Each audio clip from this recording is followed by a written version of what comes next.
Everyone, कैसे हैं आप लोग? हम अच्छे हो? Very good. देखो हम क्लास 9 का चैप्टर कर रहे हैं, कौन सा? कॉन्स्टिट्यूशनल डिजाइन, जो कि हमारा सेकंड चैप्टर है। फर्स्ट चैप्टर हम कर चुके हैं, कौन सा? What is democracy and why democracy. हमने लास्ट चैप्टर में क्या पढ़ा? डेमोक्रेसी के बारे में पढ़ा।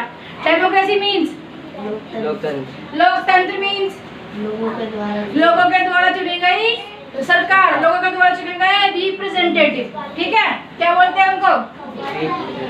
रिप्रेजेंटेटिव बोलते हैं। देखो चैप्टर का नाम है हमारा constitutional design. Constitutional design overview देख लेते हैं इसका। We noted in the previous chapter, last chapter में हम पढ़ के आए हैं दैट इन डेमोक्रेसी क्या होता है? डेमोक्रेसी में the rulers are not free to do what they like. मतलब जो रूलर्स होते हैं, जो लीडर्स होते हैं, जो नेता वगैरह होते हैं, वो अपनी मर्जी से काम नहीं कर सकते। क्या कह रहे हैं कि दे आर, जो रूलर्स हैं, they are not free to do what they like, कि जो वे चाहते हैं वो वे नहीं कर सकते। ठीक है, उनको किसके अकॉर्डिंग चलना पड़ेगा? कॉन्स्टिट्यूशन के अकॉर्डिंग चलना पड़ेगा। किसके अकॉर्डिंग? कॉन्स्टिट्यूशन। गुड। नेक्स्ट आते हैं, there are certain basic rules, कुछ रूल्स दिए गए हैं that the citizens and the government have to follow. तो किसको फॉलो करने हैं? गवर्नमेंट को भी फॉलो करने हैं, चाहे वह कोई आईपीएस है, चाहे कोई आईएएस है, चाहे कोई नेता है, प्रधानमंत्री या राष्ट्रपति है, कोई भी है, all have to follow the rules. कौन से रूल्स? जो हमें कॉन्स्टिट्यूशन में दिए गए हैं। वो सारे रूल्स किसको फॉलो करने हैं? पूरी पब्लिक को फॉलो करने हैं, मीन्स पूरी कंट्री को फॉलो करने हैं, चाहे वो किसी भी धर्म का लोग है, धर्म का ही व्यक्ति है, किसी भी जाति का है। ठीक है, सबको क्या करना है?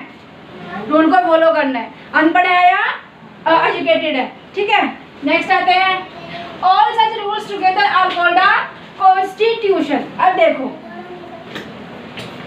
इसके ये एक बुक है, ठीक है, इसके अंदर हमने कौन क्या करेगा, कौन कब करेगा, किसके पास क्या अधिकार है, किसके पास क्या अधिकार नहीं है, सेना क्या कर सकती है, सेना क्या नहीं कर सकती है, आर्मी वाले क्या कर सकते हैं, पुलिस वाले क्या कर सकते हैं, एमएलए क्या कर सकता है, प्रधानमंत्री क्या कर सकता है, राष्ट्रपति क्या कर सकता है, जो लेजिस्लेटिव असेंबली है वो क्या कर सकती है, जो जुडिशरी है वो क्या कर सकती है, जो कोर्ट्स है वो क्या कर सकते हैं, जो हमारी अलग अलग जो टीयर्स में हमारी कन्वर्टेड है जो गवर्नमेंट है वो क्या कर सकती है, सेंट्रल गवर्नमेंट, स्टेट गवर्नमेंट और लोकल गवर्नमेंट। ये सब कुछ क्या है? सारे नियम कानून। और कहाँ पे है? एक बुक के अंदर है। This is called a constitution. समझ में आया? तो क्या होता है? ये कॉन्स्टिट्यूशन होता है जो एक बुक है। इस पूरी बुक के अंदर क्या है? बहुत सारे नियम कानून है, और इस बुक को हम क्या कहते हैं? कॉन्स्टिट्यूशन कहते हैं। समझ में आया? गुड। नेक्स्ट आते हैं, as the supreme law of the country, जो कंट्री का सुप्रीम लॉ है, the constitution determines the right to citizen. किसके पास है राइट्स? सिटीजंस के। The power of government and how the government should function, कि गवर्नमेंट कैसे काम करेगी, सिटीजंस के पास कौन कौन से अधिकार है। मौलिक अधिकार मीन्स फंडामेंटल राइट्स कौन कौन से हैं? हाँ जी, फंडामेंटल राइट्स कहाँ पे है हमारे? पार्ट 3 में है। पार्ट 3 में क्या है? Fundamental rights. और समानता का अधिकार क्या है?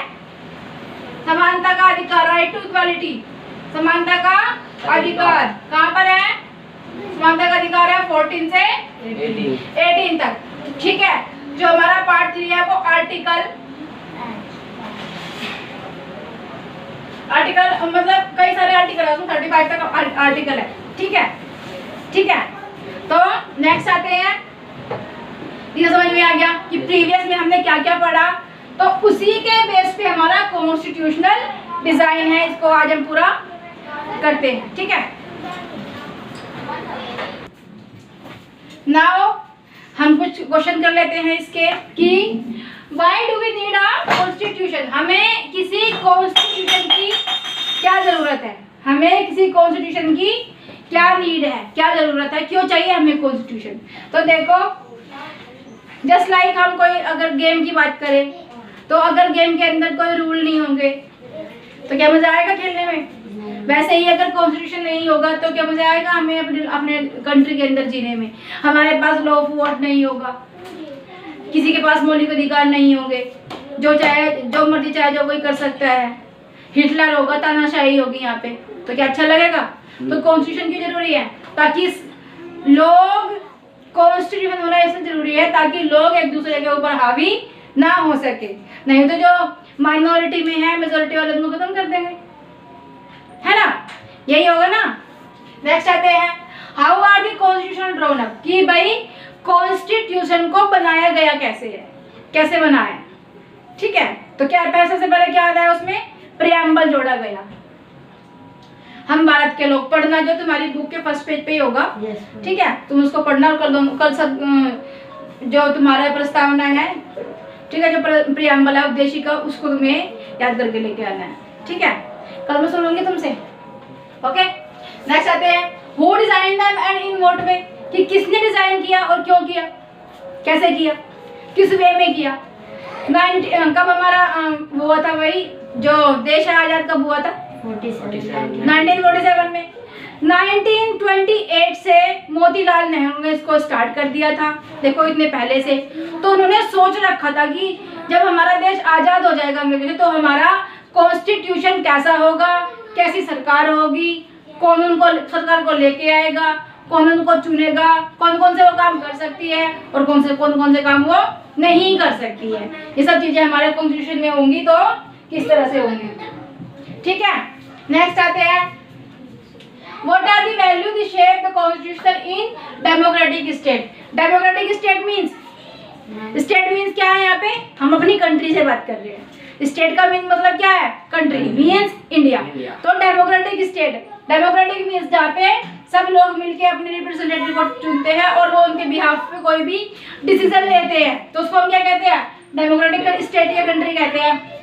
We are the value, what are the values that shape the constitution in democratic state. तो कैसी वैल्यू, क्या मतलब, ये सब चीजें इसके बारे में बात करेंगे, ठीक है?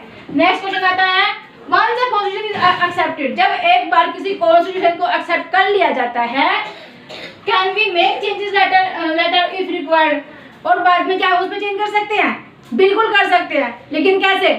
Through amendment. क्या करते हैं? अमेंडमेंट। तुमने देखा होगा, सुना होगा कि ऐसे बोलते हैं कि 21A, तो ये क्या हुआ? जो ये हमारा आर्टिकल है बाद में उसमें जोड़ा गया है। क्या हुआ है? जोड़ा गया है। इस तरह से अगर हम बात करें तो ये जब आर्टिकल समझाएंगे तब समझाएंगे। देखो, जब कोई कपड़ा होता है, अब ये पूरा कपड़ा है, कोई शर्ट होती है, ठीक है? तो क्या होता है कि जो ये ABCD है ये बाद में लगाए गए हैं। जिस तरह से कोई कपड़ा होता है, अभी तो पूरा एक कपड़ा है, लेकिन बाद में अगर हमें कोई डिजाइन उस पर बनाना है तो क्या करेंगे? दूसरे कलर का कपड़ा लगा देंगे, तीसरे कलर का कपड़ा लगा देंगे, इस तरह से। तो जो अलग अलग कपड़े लगे हुए हैं वो समझ लो कि वो बाद में लगाए गए हैं। तो जो ये ABCD है मतलब है इनका, ये अमेंडमेंट करके उनको उनमें कुछ चेंजेस किए गए हैं। जिस तरह से हमारे अधिकार में से पहले हमारे अधिकार कितने थे? 7 थे, समानता के उसमें, और जो हमारे राइट्स थे, तो संपत्ति का अधिकार उसमें से हटा दिया। तो क्या कर दिया? अमेंडमेंट कर दिया उसके अंदर। क्यों अमेंडमेंट कर दिया? क्योंकि देखो, मान लो कि ये जगह है, पब्लिक की जगह है, किसी भी इंसान की हो सकती है। अब गवर्नमेंट आ रही है पीछे से, रेलवे लाइन बिछाती हुई आ रही है, रेलवे लाइन आ रही है, यहाँ पे आगे इसकी जमीन को, आज भाई हमें यहाँ पे रेलवे लाइन बिछानी है, अपनी जमीन को हमें बेच दो। गवर्नमेंट ने कहा, तो उसने कहा अच्छा, क्यों बोला? ये मेरे चाचा के मामा की शादी के ताऊ के भाई की शादी में दहेज में मिला था, कैसे बेच दूं? मैं तो नहीं बेचूंगा। तो फिर क्या करना पड़ा? गवर्नमेंट को यहाँ से इस तरह से रेलवे लाइन को लेके जाना पड़ा। लेकिन अब क्या करते हैं? तुम चाहो ना चाहो जगह केस दायर कर दो, लेकिन हम तो ये अपनी रेलवे लाइन यहीं से लेके जाएंगे। रेलवे लाइन बिछाने को जगह थोड़ी छान रहे हैं यहाँ पे, ठीक है?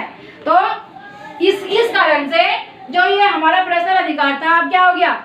अब ये जो गवर्नमेंट है इसको जगह को ले सकती है, बकायदा उसके बदले में हमें मुआवजा मिलता है। तो इसको पूरा डिटेल में हम जब आर्टिकल्स करेंगे तब समझाएंगे, ठीक है? तो can we make changes later if required, तो बिल्कुल चेंज कर सकते हैं बाय अमेंडमेंट, ठीक है? उसमें क्या कर सकते हैं हम? अमेंडमेंट मीन्स, अमेंडमेंट का मीन्स होता है भाई, अमेंडमेंट होता है संशोधन। संशोधन करके किसी भी चीज को हम अपने कॉन्स्टिट्यूशन के अंदर चेंज कर सकते हैं। ओके, चलो जी। देखो, democratic constitution in south Africa black country. क्या है? साउथ अफ्रीका क्या है? एक ब्लैक कंट्री है। ब्लैक कंट्री मीन्स क्या? पूरी कंट्री ब्लैक है? नो। वहाँ पे क्या है? वहाँ पे जो लोग रहते हैं, जो वहाँ पे पॉपुलेशन रहती है, उनकी जो स्किन है वो ब्लैक कलर की, जो स्किन है वो कैसी है? ब्लैक होती है। अफ्रीका में तुमने देखा भी होगा ना काफी सारे बंदों ने। तो चलो जी, तो इसमें क्या है, जो हमने लास्ट चैप्टर किया था 8th क्लास का, our constitution, the Indian constitution किया था, उसमें हमने नेपाल का एक एग्जाम्पल लिया था। एग्जाम्पल में क्या था कि भाई पहले वो मोनार्क था, अब क्या हो गया? डेमोक्रेटिक हो गया हुआ है ना। लेकिन यहाँ पे क्या था, जिस तरह देखो, जो यूरोपियन होते हैं, हम लोग क्या कहते हैं? यूरोपियंस होते हैं, जो क्या कहते हैं? गोरे लोग होते हैं। क्या होते हैं? वाइट्स। क्या होते हैं भाई? वाइट्स होते हैं, गोरे लोग। और अफ्रीकन को हमने क्या कहा है? काले लोग कहा है। ठीक है, तो यहाँ पे जिस तरह से यूरोपियन लोग यहाँ पे आए, तो किस माध्यम से आए कि जी हम कुछ नहीं करेंगे, हम तो बस ट्रेड करेंगे, मीन्स हम व्यापार करेंगे बस यहाँ पे, और कुछ नहीं करेंगे, तुम्हें कोई कष्ट हमारे यहाँ पे आने से नहीं होगा। लेकिन क्या हुआ, धीरे धीरे उन्होंने यहाँ पे अपनी पकड़ जमानी स्टार्ट कर दी। उन्होंने वहाँ पे फैक्ट्री के नाम पे किले बना लिए, हुगली रिवर के बैंक पे। तुम्हें मैंने पढ़ाया था 8th चैप्टर में, ठीक है, हिस्ट्री में पढ़ाया था कि कैसे कैसे वो यहाँ पे आके बसे। ईस्ट इंडिया कंपनी कैसे यहाँ पे आके उन्होंने अपने आप को डेवलप करना स्टार्ट कर दिया। तो ऐसे ही जैसे भारत में वो लोग आए थे, तो भारत में क्या हुआ, भारत के अंदर 1950 में हमने उनको यहाँ से बिल्कुल चले गए, है ना। यहाँ पे कोई नहीं ना कि भाई कोई यहाँ पे हमारे ऊपर रूल कर रहा है या फिर यहाँ पे एज अ सिटीजन रह रहा है, ऐसा कुछ भी नहीं हुआ।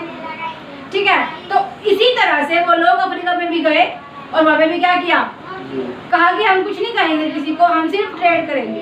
ट्रेड के माध्यम से, व्यापार के माध्यम से वो लोग वहाँ पे गए। वहाँ पे जाने के बाद उन्होंने क्या किया, वहाँ पे अपनी पकड़ मजबूत करनी स्टार्ट कर दी। फिर उन्होंने क्या किया कि अब हम इन पे मतलब क्यों करते थे, देखो थोड़े से लोग होते थे, मुट्ठी भर लोग होते थे, लेकिन उन सबके ऊपर वो राज करते थे। ठीक है, मैंने तुम्हें लास्ट टाइम एक स्टोरी सुनाई थी हाथी की। तो जब हाथी छोटा बच्चा होता है तो उसके पैर में जंजीर बांध देते हैं उसको मालिक, तो उसको तोड़ने की बहुत कोशिश करता है, लेकिन वो उसको नहीं तोड़ पाता क्योंकि वो उतना स्ट्रॉन्ग नहीं होता है। तो फिर थोड़ा बड़ा होता है, फिर तोड़ने की कोशिश करता है, नहीं टूट पाती उससे और रस्सी। फिर वो पूरा बड़ा हो जाता है, अडल्ट हो जाता है, लेकिन फिर वो उसको तोड़ने की कोशिश करता ही नहीं है कि भाई ये नहीं टूटेगी मेरे से। वो अपना ये देख चुका होता है अपना कि भाई अब मेरे से ये नहीं होगा, तो तोड़ने की कोशिश ही नहीं करता है और ना ही वो टूटती है। ठीक है, तो वैसे ही भारत के लोगों ने ये सोच लिया था कि भाई अब हमसे नहीं होगा और ये हमारे ऊपर रूल करेगी। जबकि जो यहाँ की पॉपुलेशन थी वो 2nd नंबर पे थी उस टाइम पे भी। 1947 1946 में भी क्या थी, पॉपुलेशन ज्यादा थी यहाँ की, दूसरे नंबर पे थी। लेकिन फिर भी यहाँ के लोगों ने ये नहीं सोचा तो होगा, लेकिन भाई उनके पास में उतने इक्विपमेंट नहीं थे कि कैसे लड़ाई करेंगे हम इन लोगों से। उनके पास में सब कुछ था, तोप वगैरह थी, लड़ने के इक्विपमेंट थे भाई, गोला बारूद था, ठीक है, ये सब चीज़ें, गन वगैरह थी, अच्छी क्वालिटी की थी। फिर उनको सपोर्ट थी गवर्नमेंट की। सबसे बड़ी बात ये थी कि जो ईस्ट इंडिया कंपनी थी उसकी सपोर्ट थी उन लोगों को, ब्रिटेन की सपोर्ट थी। अगर यहाँ पे उनके जो सैनिक है वो कम पड़ रहे तो वो ब्रिटेन से भेज देंगे, तो ये सब था। ठीक है, तो इन्होंने सोचा कि भाई नहीं होगा। तो कुछ लोग जो पढ़े लिखे थे, जैसे महात्मा गांधी जी हो गए, सुभाष चंद्र बोस हो गए, मतलब जो बैरिस्टर वगैरह थे, इस तरह से मोतीलाल नेहरू हो गए, जवाहरलाल नेहरू, तो ये सब आए उठ के और इन्होंने उस चीज़ में हिस्सा लिया। फिर धीरे धीरे आंदोलन बढ़ता गया। तो लोगों के अंदर भी ये भावना है कि हाँ अब हमें इनको यहाँ से भगाना चाहिए। तो लास्ट में आके 1947 में हमारा देश आज़ाद हो गया था और जो हमारा कॉन्स्टिट्यूशन था वो भी लागू हो गया था कि भाई हमारा देश किस हिसाब से चलेगा, अब हम अंग्रेजों की कठपुतली बन के नहीं रहेंगे। तो वैसे ही उन्होंने वहाँ पे भी किया।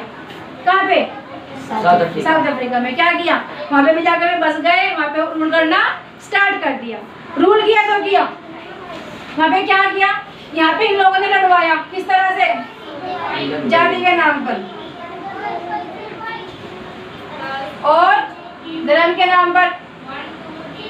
ठीक है, जाति के नाम पर और धर्म के नाम पर लोगों को आपस में लड़वाया कि भाई ये मुगल बादशाह है, ये राजपूताना है, आपस में लड़वा दो इनको।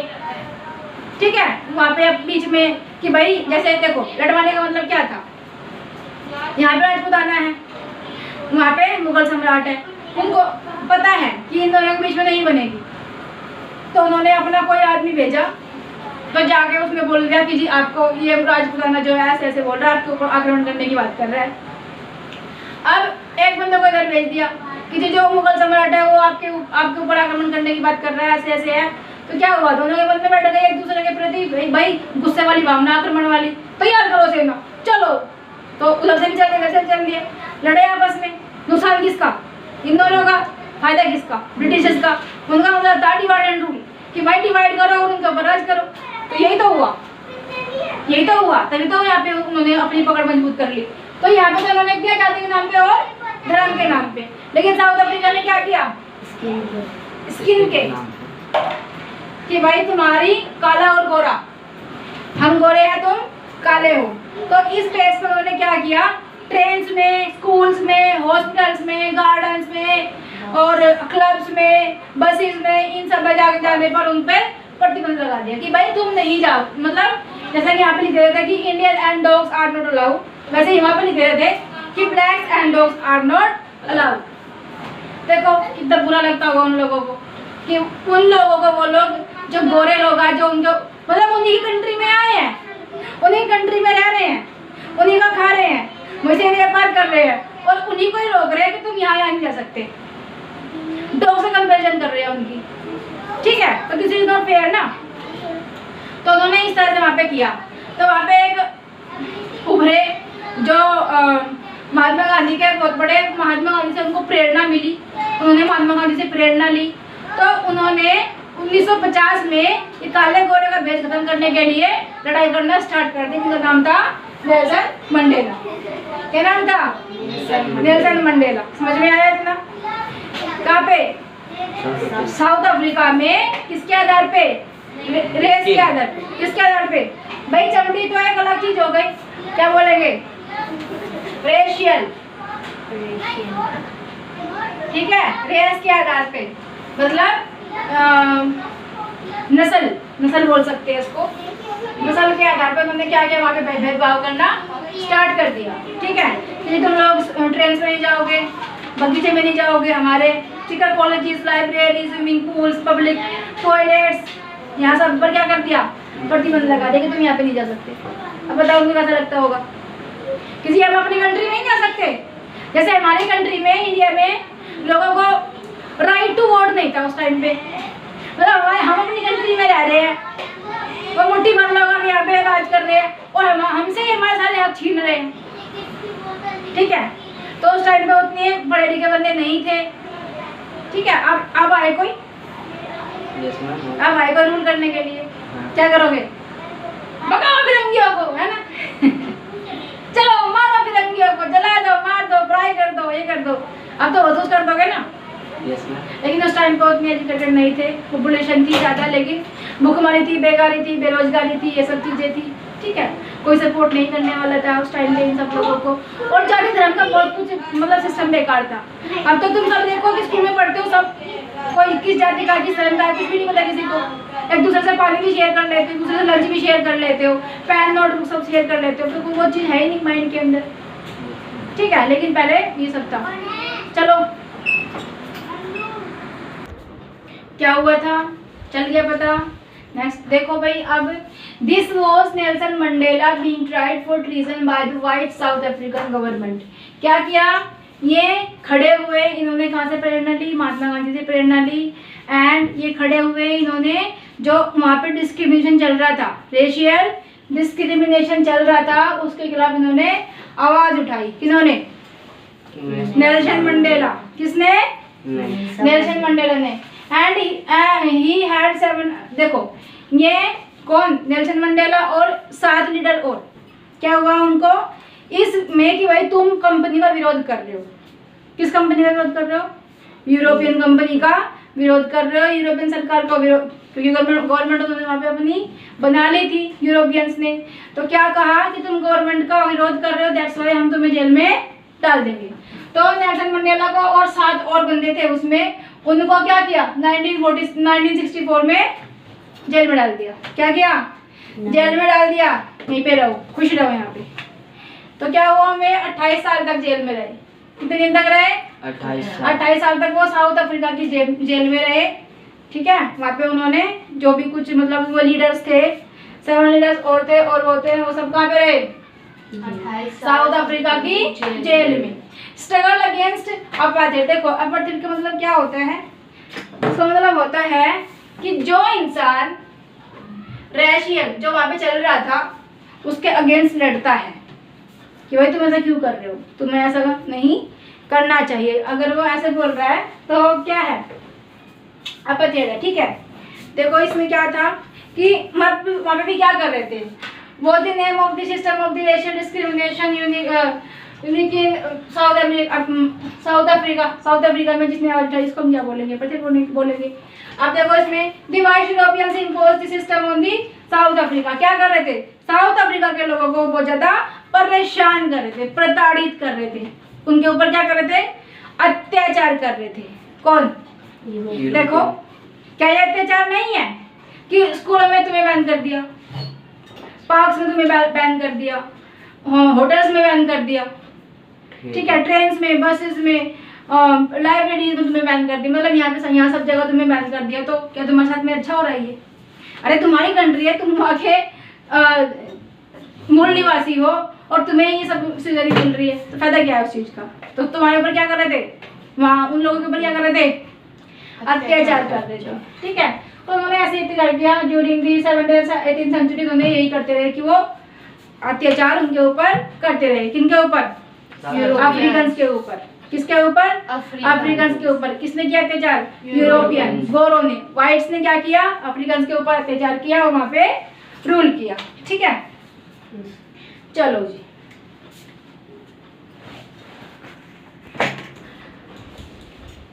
बट अनलाइक इंडिया, लेकिन इंडिया की तरह नहीं। जैसे इंडिया में क्या हुआ, अंग्रेज आए, रूल किया 100 साल तक, 400 साल तक, कितने साल तक किया? 200 साल तक किया। ठीक है, 200 साल तक उन्होंने क्या किया? यहाँ पे राज्य किया। ईस्ट इंडिया कंपनी ने यहाँ पे मौज मस्ती की, लूट के लेके चले गए हमारे देश को। लूटने आए थे, लूटे, रहे, राज किया, लूट के ले गए। यहाँ पे कोई रहा नहीं रहा। रूलर है कोई यहाँ पे? क्या अंग्रेज कोई रूलर है? तो इंडिया वालों को पता था कि एक हमारे ऊपर जो ब्रिटिश है, जो ईस्ट इंडिया कंपनी है, वो हमारे ऊपर कई सालों से राज करे जा रही है।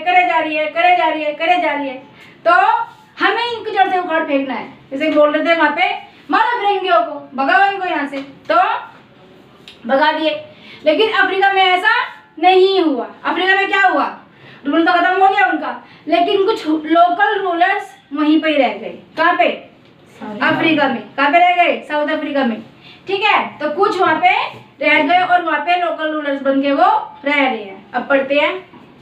But unlike India, a large number of whites had settled in South Africa and become the local rulers. क्या बन गए वहाँ पे?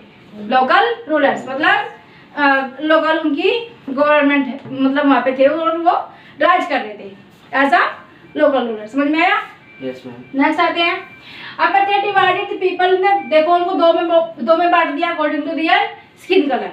स्किन कलर के अकॉर्डिंग उनको गोरे और ब्लैक्स में बांट दिया, व्हाइट्स एंड ब्लैक्स। नेक्स्ट आते हैं द नेटिव पीपल, जो आगे मूल निवासी थे। The native people of South Africa are black in colour. कैसे थे? ब्लैक थे कलर में। बड़ी सिंपल सी लैंग्वेज है यार, पढ़ लिया करो।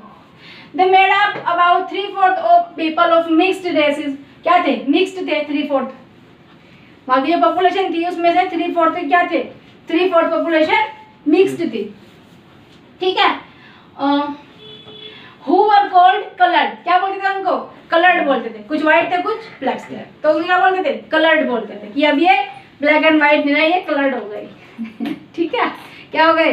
कलर्ड हो गए। पहले क्या थे? ब्लैक एंड व्हाइट थे, अब क्या हो गए? कलर्ड हो गए। क्यों? कितनी वहाँ की पॉपुलेशन? 3/4। कितनी? I have written 3/4 of population. ठीक है, क्या हो गई वहाँ पे? कलर्ड हो गई, ब्लैक एंड व्हाइट से कलर्ड, कितनी पॉपुलेशन हो गई? अच्छा बताओ नेशनल तो जो नेल्सन मंडेला थे वो कब गए? हाँ जेल में 28 सालों के लिए 1964। हाँ 64 में, गुड ठीक है। 1964 में नेल्सन मंडेला और कितने लीडर गए उनके साथ में? 7 लीडर और चले गए कहाँ पे? जेल में। कौन सी? साउथ अफ्रीका की जेल में, ठीक है। चलो जी नेक्स्ट आते हैं। The white rulers treated all non white as, क्या करते थे उनके ऊपर अत्याचार करते थे वो लोग, जो वाइट्स थे उनके ऊपर, जो वाइट्स थे नॉन वाइट्स के ऊपर यानी कि ब्लैक्स के ऊपर क्या करते थे? अत्याचार करते थे, उनको प्रताड़ित करते थे। The non white did not have voting rights, और जो ब्लैक्स थे वहाँ पे उनके पास में वोटिंग राइट्स नहीं थे, वो किसी को वोट नहीं कर सकते थे। एज इंडिया, जैसे इंडिया में था कि कोई अपनी मर्जी से किसी को वोट नहीं कर सकता, किसी को भी वोटिंग अधिकार नहीं था, सारे अधिकार अंग्रेजों के पास थे, ठीक है। समझ में आया? चलो बाकी का कल करते हैं, ठीक है।